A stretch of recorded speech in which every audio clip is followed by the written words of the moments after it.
Hi friends, എല്ലാവർക്കും AGS ക്രിയേഷൻസിൻ്റെ പുതിയൊരു എപ്പിസോഡിലേക്ക് സ്വാഗതം. നിങ്ങളെല്ലാവരും ആദ്യമായിട്ടാണ് ഈ ചാനൽ കാണുന്നതെങ്കിൽ സബ്സ്ക്രൈബ് ചെയ്യാൻ മറക്കരുത്. ഗോകുൽ ഇപ്പോൾ ഓഫീസിലെ വർക്കൊക്കെ ലാപ്ടോപ്പിൽ ചെയ്തുകൊണ്ടിരിക്കുന്നുണ്ട്. ഈ സമയം അവിടേക്ക് ചായയുമായി എത്തിയിരിക്കുകയാണ് അർച്ചന. അർച്ചനയ്ക്ക് ഓർമ്മ തിരിച്ചു കിട്ടിയ വിവരം ഇപ്പോഴും ഗോകുലിനറിയില്ല. ഇപ്പോൾ അർച്ചന ചായ കൊണ്ട് കൊടുക്കുമ്പോൾ ഗോകുൽ മനസ്സിൽ വിചാരിക്കുന്നുണ്ട്, ഈ സൗഭാഗ്യം എനിക്കും എൻ്റെ മോൾക്കും നഷ്ടപ്പെട്ടു പോകുമെന്നാണ് ഞാൻ വിചാരിച്ചത്. എന്തായാലും ഇനി ഒരിക്കലും സമൃദ്ധ ഞങ്ങളെ വിട്ടു പോകില്ല. ഇത് കണ്ട് അർച്ചന ഇപ്പോൾ ചോദിക്കുന്നുണ്ട്, എന്താ ആലോചിക്കുന്നതെന്ന്.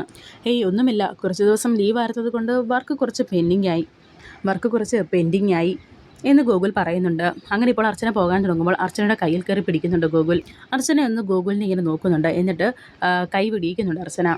ഇത്രയും നാൾ നമ്മുടെ ഇടയിൽ ഒരു കാത്തിരിപ്പുണ്ടായിരുന്നു, തൻ്റെ ഓർമ്മകൾ തിരിച്ചു കിട്ടാനുള്ള ഒരു കാത്തിരിപ്പ്. പക്ഷേ അതൊന്നും തന്നെ കൊണ്ടെത്തിച്ചത് അത്ര നല്ല അനുഭവങ്ങളിലേക്കല്ല എന്നൊക്കെ ഗോകുൽ പറയുന്നത് കേട്ട് അർച്ചന ചോദിക്കുന്നുണ്ട്, ഗോകുൽ എന്താ പറഞ്ഞു വരുന്നത് എന്ന്. അമ്മ പറയുന്നത് പോലെ ഇനിയും അതിൻ്റെ പിന്നാലെ പോകാതെ നമുക്കൊരു പുതിയ ജീവിതം തുടങ്ങണം. അല്ല, നമ്മുടെ ലൈഫ് നമുക്ക് കണ്ടിന്യൂ ചെയ്യണ്ടേ, അതാണ് ഞാൻ ഉദ്ദേശിച്ചത്. അങ്ങനെ ഇപ്പോൾ ഗോകുൽ അർച്ചനയോട് സംസാരിച്ചു കൊണ്ടിരിക്കുന്ന സമയത്ത് പുറത്തിപ്പോൾ ഗേറ്റൊക്കെ തള്ളി തുറന്ന് വരുന്നുണ്ട് സച്ചി. അങ്ങനെ ഇപ്പോൾ അർച്ചനയെ സച്ചി വിളിക്കുന്നത് കേട്ട് അർച്ചനയെ ഒന്ന് ഞെട്ടി. ഗോകുലും അത് ശ്രദ്ധിക്കുന്നു. അർച്ചന ഇറങ്ങി വാ എന്ന് സച്ചി അവിടെ നിന്ന് ഉറക്കെ വിളിച്ച് പറയുന്നുണ്ട്. അർച്ചന പുറത്തേക്ക് വരണ്ട എന്ന് ഗോകുൽ പറയുന്നുണ്ട്.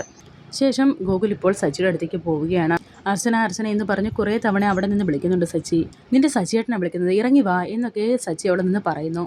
അങ്ങനെ വീണ്ടും സച്ചി പുറത്ത് നിന്ന് ബഹളം വെക്കുന്നുണ്ട്, അർച്ചന ഇറങ്ങി വാ എന്നൊക്കെ പറഞ്ഞ്. ഇത് കണ്ട് ഇപ്പോൾ സഹിക്കാൻ കഴിയാതെ അർച്ചന മാറി നിന്ന് ആരും കാണാതെ കരയുകയാണ്. നിന്റെ സച്ചിയേട്ടനെ വിളിക്കുന്നത്, ഇറങ്ങി വാ എന്നൊക്കെ സച്ചി പറയുമ്പോൾ വളരെയധികം സങ്കടത്തോടെ ജനാലയിലൂടെ നോക്കുന്നുണ്ട് അർച്ചന. എന്നിട്ട് നിന്ന് കരയുകയും ചെയ്യുന്നുണ്ട്. സച്ചി ഇപ്പോൾ ഗേറ്റ് തള്ളി തുറന്ന് അകത്തേക്ക് വരുന്നു.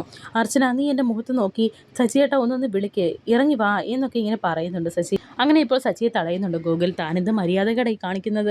തന്നോട് ഞാൻ ഇത്തിരി അടുപ്പം കാണിക്കുമ്പോൾ താൻ എന്നെയും എൻ്റെ കുടുംബത്തെയും അപമാനിക്കാൻ ശ്രമിക്കുകയാണോ എന്നൊക്കെ ഗോകുൽ ചോദിക്കുന്നുണ്ടെങ്കിലും അതൊന്നും ശ്രദ്ധിക്കാതെ വിട് സാറേ എന്ന് പറഞ്ഞ് സച്ചി ഇപ്പോൾ അകത്തേക്ക് കയറാൻ ശ്രമിക്കുകയാണ്. ഗോകുലിനെ തട്ടിമാറ്റി അകത്തേക്ക് വീണ്ടും കയറാൻ ശ്രമിക്കുന്നുണ്ട് സച്ചി. അങ്ങനെ വീണ്ടും ഗോകുൽ സച്ചിയെ തടയുന്നു. താൻ ഇവിടെ നിന്ന് ഇറങ്ങി പോകുന്നുണ്ടോ എന്ന് ഗോകുൽ ഇങ്ങനെ ചോദിക്കുന്നുണ്ട്. സാറേ, അതിൻ്റെ അർച്ചനയാണ്, ദൈവത്തെ ഓർത്ത് സാർ അതൊന്ന് വിശ്വസിക്കുക എന്നൊക്കെ സച്ചി പറയുന്നുണ്ട് ഗോകുലിനോട്. ആശ്രമത്തിൽ വന്ന് താൻ പൂജ മുടക്കി, ആ ഷോക്കിലാണ് സമൃദ്ധ. തന്നെ കാണുന്നത് പോലും അവൾക്ക് ഇഷ്ടമല്ല എന്നൊക്കെ ഗോകുൽ ഇങ്ങനെ സച്ചിയോട് പറയുന്നുണ്ട്. ഇതെല്ലാം കേട്ട് നിന്ന് കരയുന്നുണ്ട് അർച്ചന. ഒരു സൗഹൃദത്തിൻ്റെ പേരിലാണ് ഇത്രയും നേരം ഞാൻ മര്യാദയ്ക്ക് സംസാരിച്ചത്. ഇനിയും ബഹളം വെച്ചാൽ ഞാൻ പോലീസിനെ വിളിക്കും എന്ന് ഗോകുൽ പറയുന്നു.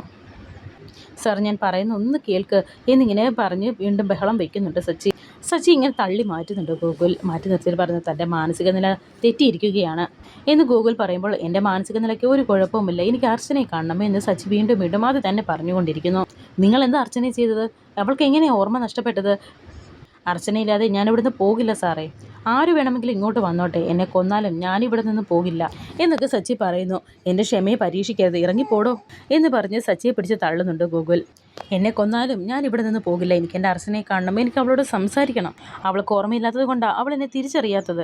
ഉണ്ടായിരുന്നെങ്കിൽ ആശ്രമത്തിൽ വെച്ച് തന്നെ അവൾ എൻ്റെ അരികിലേക്ക് ഓടിയെത്തിയേനെ എന്നൊക്കെ സച്ചി പറയുന്നുണ്ട്. ഉടനെ ഇത് കേട്ട് ഗോകുൽ പറയുന്നുണ്ട്, എടോ സച്ചി, എൻ്റെ കുടുംബത്തിൽ കയറി പ്രശ്നങ്ങൾ ഉണ്ടാക്കരുത്, മര്യാദയ്ക്ക് പോയി വല്ല സൈക്കാട്രിസ്റ്റിനെയും കാണിക്കുക എന്നൊക്കെ ഗോകുൽ പറയുന്നത് കേട്ട് സച്ചി ഇപ്പോൾ പറയുന്നുണ്ട്, സാറേ, എനിക്കൊരു ഭ്രാന്തുമില്ല, അതെൻ്റെ അർച്ചന തന്നെയാണ്. എൻ്റെ അർച്ചനയെ പിടിച്ചു വെക്കാൻ നിങ്ങൾക്ക് എന്ത് അധികാരം? ഇത്രയും കാലം നിങ്ങൾ എൻ്റെ അർച്ചനയെ ലോകത്തിന് മുന്നിൽ നിന്ന് മറച്ചു വെച്ചു. അവളെ അന്വേഷിച്ച ഒരു ഭ്രാന്തനെ പോലെ ഈ ലോകം മുഴുവൻ ഞാൻ അലഞ്ഞു. എൻ്റെ അരികിൽ അവൾ ഉണ്ടായിരുന്നു, അവളെ കാണാൻ എനിക്ക് സാധിച്ചില്ല. ഇപ്പോൾ ദൈവം തന്നെ എൻ്റെ കൺമുന്നിൽ അവളെ കാണിച്ചു തന്നു. സാറിന് അറിയുമോ, എന്നെ മറന്ന് എൻ്റെ അർച്ചനയ്ക്ക് ഒരു നിമിഷം പോലും ജീവിക്കാൻ സാധിക്കില്ല. സാർ ഒന്ന് അവളെ വിളിക്കുക, എനിക്ക് അവളോട് സംസാരിക്കണം എന്നൊക്കെ സച്ചി പറയുന്നത് കേട്ട് ഗൂഗിൾ പറയുന്നുണ്ട്, മര്യാദയ്ക്ക് എൻ്റെ വീട്ടിൽ നിന്നും ഇറങ്ങിപ്പോവാനാ പറഞ്ഞത്. പിടിച്ച് തള്ളി വിടുന്നുണ്ട് ഗോകുൽ. അങ്ങനെ വീണ്ടും ബഹളം വെക്കുന്നുണ്ട് സച്ചി. എന്നാൽ ഗോകുൽ വീണ്ടും തടയുന്നു. ഇത് എൻ്റെ കുടുംബമാണ്, ഇതിനകത്ത് കയറി തോന്നിവാസം കാണിച്ചാലുണ്ടല്ലോ എൻ്റെ സ്വഭാവം മാറും എന്ന് പറഞ്ഞ് സച്ചിയെ പിടിച്ച് തള്ളുന്നു. അങ്ങനെ വീണ്ടും സച്ചി പറയുന്നുണ്ട്, സാർ എന്തൊക്കെ പറഞ്ഞാലും ഞാൻ അവളെയും കൊണ്ടേ പോകൂ, അവൾ എൻ്റേതാണ്, എൻ്റേത് മാത്രം. അവളെ വിളിക്ക്. ഞാൻ കെട്ടിയ താലിയാണ് അവളുടെ കഴുത്തിൽ കിടക്കുന്നത്. അർച്ചനയുടെ മനസ്സിലോ ജീവിതത്തിലോ ഞാനല്ലാതെ വേറെ ആർക്കും ഒരു കാലത്തും സ്ഥാനം കിട്ടില്ല. നിങ്ങളെൻ്റെ ഭാര്യയെ ഇത്രയും കാലം തടവിലിട്ടിരിക്കുകയായിരുന്നു, അവളെയും കൊണ്ടേ ഞാൻ പോകൂ എന്ന് സച്ചി പറയുന്നുണ്ട്. ഇത് കേട്ട പാടത്തിന് ഗോകുൽ ഇപ്പോൾ സച്ചിയുടെ കാരണത്തിലിട്ട് അടിക്കുകയാണ്. നിനക്ക് പറഞ്ഞാൽ മനസ്സിലാവില്ലേ, എൻ്റെ മുന്നിൽ നിന്നും ഭ്രാന്ത് കാണിക്കാതെ ഇറങ്ങിപ്പോടാ എന്ന് പറഞ്ഞ് സച്ചിയെ പിടിച്ച് തള്ളി വിടുന്നുണ്ട് ഗോകുൽ. അർച്ചന ഇറങ്ങി വാ അർച്ചന എന്നൊക്കെ പറഞ്ഞ് വീണ്ടും ബഹളം വെക്കുന്നുണ്ട് സച്ചി. ഇത് കണ്ട് വീണ്ടും വീണ്ടും തല്ലുകയാണ് ഇപ്പോൾ ഗൂഗിൾ സച്ചിയെ പിടിച്ച് ഉന്തുകയും പുറത്തേക്ക് ഗേറ്റിന് പുറത്തേക്ക് വിടാൻ നോക്കുകയൊക്കെ ചെയ്യുന്നുണ്ട്.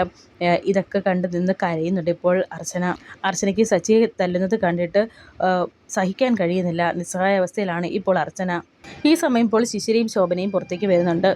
ഈ നശിച്ചവൻ ഞങ്ങളെ നാണം കെടുത്തും എന്ന് ശോഭന പറയുന്നു. അവനെ പിടിച്ച് പുറത്താക്കി ഗേറ്റ് പൂട്ടാനുള്ളതിന് ഇവൻ എന്തേ കാണിക്കുന്നത് എന്ന് ശിശിരയും ചോദിക്കുന്നുണ്ട്. ഈ സമയം രാജീവും പുറത്തേക്ക് വരുന്നു. രാജീവ് സച്ചിയെ കണ്ടൊന്ന് ഞെട്ടുന്നു. സാർ, ദേ ഈ സാറിന് എല്ലാം അറിയാം എന്ന് രാജീവിനെ ചൂണ്ടിക്കാട്ടി ഇപ്പോൾ ഗോകുലിനോട് പറയുന്നുണ്ട് സച്ചി. ഗോകുലിനെ തള്ളി മാറ്റിയിട്ട് ഇപ്പോൾ രാജീവിൻ്റെ അടുത്തേക്ക് വന്ന് ഇപ്പോൾ സംസാരിക്കുന്നുണ്ട് സച്ചി. പറ സാറേ, അർച്ചന എൻ്റെ ഭാര്യയല്ലേ? എല്ലാ സത്യവും സാറിന് അറിയാവുന്നതല്ലേ?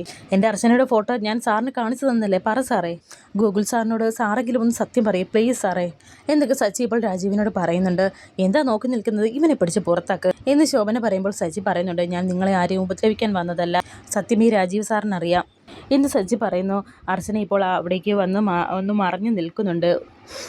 ഒന്ന് പറ സാറേ പ്ലീസ് എന്നൊക്കെ സച്ചി പറയുമ്പോൾ ഒന്നും മിണ്ടാതെ തന്നെ രാജീവ് ഇപ്പോൾ അകത്തേക്ക് പോവുകയാണ്.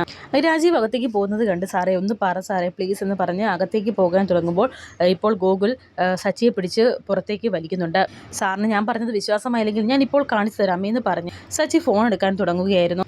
എൻ്റെ ഫോൺ കണ്ടോ? എൻ്റെ ഫോൺ എവിടെയെന്ന് ചോദിച്ച് സച്ചി ഇങ്ങനെ ഫോൺ അന്വേഷിക്കുന്നുണ്ട്. സാറേ, എൻ്റെ ഫോണിൽ എല്ലാ തെളിവും ഉണ്ടെന്ന് സച്ചി ഇപ്പോൾ ഗോകുലിനോട് പറയുന്നു.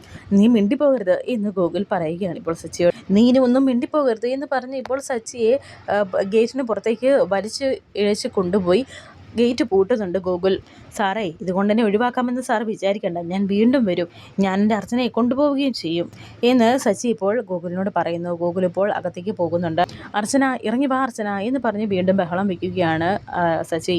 ഇതെല്ലാം കണ്ട് ഇപ്പോൾ മുറിയിലേക്ക് പോയി പൊട്ടിക്കരയുകയാണ് അർച്ചന. സച്ചി ഇപ്പോൾ ഗോകുലിനോട് പറഞ്ഞ കാര്യങ്ങളെല്ലാം ഓർത്ത് കരയുകയാണ് അർച്ചന. ഈ സമയം ഗൗരി ഇപ്പോൾ അവിടേക്ക് വരുന്നു. അമ്മ എന്തിനാ കരയുന്നത് എന്നൊക്കെ ഗൗരി ചോദിക്കുമ്പോൾ ഗൗരിയെ കെട്ടിപ്പിടിച്ച് കരയുന്നുണ്ട് അർച്ചന. ആരാ അമ്മയോട് ബഹളം വെച്ചത്? അച്ഛൻ വഴക്ക് പറയുന്നത് കേട്ടല്ലോ. അമ്മയാണോ അച്ഛൻ വഴക്ക് പറഞ്ഞത്? അതിനാണോ അമ്മ കരയുന്നത്? കരയണ്ട കേട്ടോ, ഇനി അമ്മയെ വഴക്ക് പറയരുതെന്ന് ഞാൻ അച്ഛനോട് പറയാം എന്നൊക്കെ ഗൗരി പറയുമ്പോഴും സങ്കടം സഹിക്കാൻ കഴിയാതെ ഗൗരിമോളെ ഇങ്ങനെ കെട്ടിപ്പിടിച്ച് തന്നെ കരയുന്നുണ്ട് അർച്ചന. അങ്ങനെ ഇപ്പോൾ ഗോകുലിനെയാണ് കാണിക്കുന്നത്. ഗോകുൽ ഇപ്പോൾ സച്ചി പറഞ്ഞ കാര്യങ്ങളൊക്കെ ഇങ്ങനെ ആലോചിക്കുന്നുണ്ട്. ഈ സമയം ശോഭനയും ശിശിരയും കൂടി ഗോകുലിൻ്റെ അടുത്തേക്ക് വന്നിട്ട് ചോദിക്കുന്നുണ്ട്, അയാൾ എന്താ ഈ പറഞ്ഞിട്ട് പോയത്? അയാൾ ഇത്രയൊക്കെ വന്ന് പറയണമെങ്കിൽ എന്തെങ്കിലും സത്യം ഉണ്ടായിരിക്കുമോ? ഫോണിൽ തെളിവുണ്ടെന്നോ രാജീവിനെല്ലാം അറിയാമെന്നും പറയുന്നു. ഇനിയിപ്പോൾ അത് സത്യമായിരിക്കുമോ എന്നൊക്കെ ശോഭന ഗോകുലിനോട് ചോദിക്കുന്നു. ഇനിയിപ്പോൾ നമ്മൾ അറിയാത്ത എന്തെങ്കിലും, നമ്മൾ ഭയക്കുന്നത് പോലെ അരുതാത്തത് എന്തെങ്കിലും സംഭവിക്കാൻ പോവുകയാണോ? സമൃദ്ധിയുടെ പെരുമാറ്റത്തിലൊക്കെ ചില സംശയങ്ങൾ തോന്നുന്നുണ്ട്. ചികിത്സ ഓർമ്മ തിരിച്ചു കിട്ടിയിട്ട് പുറത്ത് കാണിക്കാത്തതാണോ എന്നൊക്കെ ശോഭന ചോദിക്കുന്നത് കേട്ട് അമ്മ എന്തൊക്കെ ഈ പറയുന്നത്? സമൃദ്ധിക്ക് ഓർമ്മ തിരിച്ചു കിട്ടിയെങ്കിലും സ്വന്തം ഭർത്താവാണെന്ന് അവൾ തിരിച്ചറിയില്ലേ? അങ്ങനെ ഉണ്ടായോ? സച്ചി ഇവിടെ നിന്ന് ഇത്രയും ബഹളം വെച്ചിട്ട് അവൾ കിടന്ന് ബഹളം വെക്കുമ്പോൾ അവൾ ഇറങ്ങിപ്പോകില്ലേ? ഭർത്താവിനെ സ്നേഹിക്കുന്ന ഏതൊരു പെണ്ണും അതേ ചെയ്യൂ, ഇതയാളുടെ ഭ്രാന്താണ് എന്ന് പറഞ്ഞ് ഗോകുൽ ഇപ്പോൾ അകത്തേക്ക് പോവുകയാണ്. ഈ സമയം രാജീവ് ഇപ്പോൾ അങ്ങോട്ടേക്ക് വരുന്നുണ്ട്. അപ്പോൾ ഗോകുൽ ചോദിക്കുന്നുണ്ട്, രാജീവേട്ടനെല്ലാം അറിയാമെന്നല്ലേ അയാൾ പറഞ്ഞത്, അത് ശരിയാണോ എന്ന് ഗോകുൽ ചോദിക്കുമ്പോൾ എനിക്കൊന്നും അറിയില്ല എന്ന് രാജീവ് പറയുന്നു. പിന്നെ അയാൾ എന്താ അങ്ങനെ പറഞ്ഞത് എന്ന് ശിശിര ചോദിക്കുന്നുണ്ട്. എനിക്കറിയില്ല എന്ന് രാജീവ് പറയുന്നു. പോലീസുകാരുടെ കള്ളത്തരം എന്നോട് കാണിക്കരുത് എന്ന് ശിശിര പറയുന്നുണ്ട്. ഈ വീട്ടിലെ കാര്യം മോന് അറിയില്ലേ? ഇപ്പോൾ എൻ്റെ മോൻ്റെ ജീവിതം വല്ലാത്തൊരു പ്രതിസന്ധിയിലാണ്. എൻ്റെ മോൻ്റെ ജീവിതത്തിൽ നിന്നും സമൃദ്ധ പോയാൽ എല്ലാം പോയി. പണ്ട് നിന്നെ ഞങ്ങൾ എതിർത്തിട്ടുണ്ട്, ശിശിരയെ കല്യാണം കഴിക്കുന്നത് സംബന്ധിച്ച്. അപ്പോൾ ഞങ്ങൾക്ക് നിന്നെ ഇഷ്ടമല്ലായിരുന്നു, പക്ഷേ ഇപ്പോൾ നീ ഞങ്ങൾക്കെല്ലാം പ്രിയപ്പെട്ടവനാണ് എന്ന് പറയുന്നുണ്ട് ശോഭന. ഗോകുൽ നിൻ്റെ സ്വന്തം സഹോദരനെ പോലെയാണ് സ്നേഹിക്കുന്നത്. അവൻ്റെ ജീവിതം ഇല്ലാതായി പോകാൻ നീ ഒരു കാരണമാകരുത്. അത് നീ ആഗ്രഹിക്കില്ലെന്ന് എനിക്ക് അമ്മയ്ക്കറിയാം.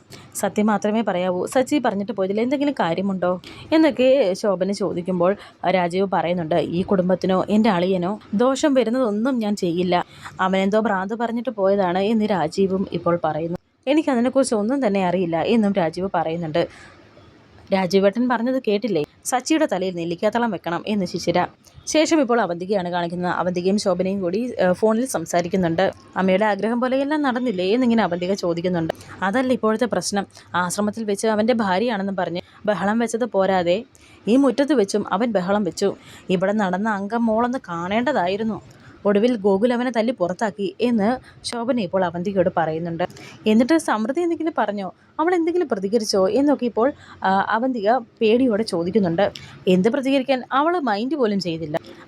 അവന് ഇതല്ലേ സ്ഥിരം പണി, കാണുന്ന പെണ്ണുങ്ങളെയെല്ലാം ഭാര്യയാണെന്ന് പറഞ്ഞ് അവരുടെ കയ്യിൽ കയറി പിടിക്കും. അതിൻ്റെ പേരിൽ പോലീസ് സ്റ്റേഷനിൽ കയറുക. എന്തായാലും അവനെക്കൊണ്ട് ഞങ്ങൾക്കിപ്പോൾ ഗുണമുണ്ടായി എന്നൊക്കെ ഇങ്ങനെ ശോഭന പറയുന്നത് കേട്ട് അവന്തിക പറയുന്നുണ്ട്. എന്തായാലും അമ്മയുടെ പ്രാർത്ഥന ഫലിച്ചല്ലോ എന്നൊക്കെ അവന്തിക പറയുന്നത് കേട്ട് എനിക്ക് ഇപ്പോഴാണ് മോളെ ജീവൻ എന്ന് നേരെ വീണത്. ഞാൻ മോളെ പിന്നെ വിളിക്കാമെന്ന് പറഞ്ഞ് ശോഭന ഇപ്പോൾ ഫോൺ വയ്ക്കുന്നുണ്ട്. സച്ചി അർച്ചനയെ കണ്ടു. ഇനി ഏത് നിമിഷവും എന്തും സംഭവിക്കാം. ഉടനെ എന്തെങ്കിലും ചെയ്തേ പറ്റൂ എന്നിങ്ങനെ അവന്തിക മനസ്സിൽ വിചാരിക്കുന്നുണ്ട്. അവന്തിക അങ്ങനെ എല്ലാ കാര്യങ്ങളും മൂർത്തിയോട് പറയുന്നു. ഇനി വിശ്വസിക്കാതിരുന്നിട്ട് കാര്യമില്ല. സച്ചി അർച്ചനയെ കണ്ടു കഴിഞ്ഞു. എന്തെങ്കിലും ചെയ്തേ പറ്റൂ. പലതവണ ശ്രമിച്ചു പരാജയപ്പെട്ടതാണ്. ഇനി പറ്റില്ല, അവനെ തീർത്തിരിക്കണം എന്നൊക്കെ അവന്തിക പറയുമ്പോൾ ഞാൻ എന്ത് റിസ്ക് എടുത്തും അവനെ തീർത്തിരിക്കുമെന്ന് മൂർത്തിയും പറയുന്നുണ്ട്. അങ്ങനെ അവരങ്ങനെ സംസാരിച്ചു കൊണ്ടിരിക്കുന്ന സമയം സന്ദീപ് ഇപ്പോൾ അവിടേക്ക് വരുന്നുണ്ട്. ഞാൻ നിന്നെ കാത്തിരിക്കുകയായിരുന്നോ എന്ന് അവന്തിക പറയുമ്പോൾ എന്തു പറ്റി, ഏട്ടത്തി ആശ്രമത്തിൽ നിന്ന് എപ്പോഴാണ് തിരിച്ചെത്തിയത്, ആ സ്ത്രീക്ക് ഓർമ്മ തിരിച്ചു കിട്ടിയോ എന്നൊക്കെ ഇങ്ങനെ ചോദിക്കുന്നുണ്ട് സന്ദീപ് ഇപ്പോൾ അവന്തികയോട്. ഉടനെ അവന്തിക പറയുന്നുണ്ട്, എവിടെ കിട്ടാൻ, നിന്റെ ചേട്ടൻ വന്നതെല്ലാം കുളവാക്കിയല്ലോ. ആര്, സച്ചിയേട്ടനോ എന്ന് ഇങ്ങനെ ചോദിക്കുന്നുണ്ട് സന്ദീപ്.